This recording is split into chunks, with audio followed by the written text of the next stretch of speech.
Hello বন্ধুরা, আসসালামু আলাইকুম ওয়া বারাকাতুহু। বন্ধুরা কেমন আছেন আপনারা সবাই? আমি বাদশা ভাই রয়েছি আপনাদের সাথে, আর এই মুহূর্তে চলে যাবে গাজলডোবার পথে। তো আমার কাছে গাজলডোবা যাওয়া মানে নিত্যদিনের একটা ব্যাপার। আমার বন্ধুরা জানে যদি আমি কোথাও ঘুরতে যাই তাহলে গাজলডোবাই যাব, কেন আমার কাছে কাছাকাছি ঘোরার মতো আর ভালো জায়গা পাই না। কারণ বর্তমানে আমার কাছে লাইসেন্সটা নেই। লাইসেন্সটা না থাকার জন্য আমি বেশি দূর যেতে পারছি না। তো লাইসেন্সটা ইনশাল্লাহ কয়েকদিনের মধ্যে আসবে। তারপর দূর দূরান্তে পথে আমি হারিয়ে যাব।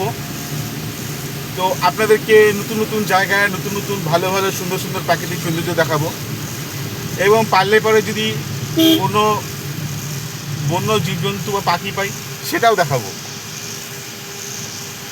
তো আমার সাথে আমার সঙ্গী হিসেবে আছে মুক্তার আলী, যাকে পুলিশ খুঁজছে গলি গলি, কারণ পড়াশোনা সে দিয়েছে বাদ।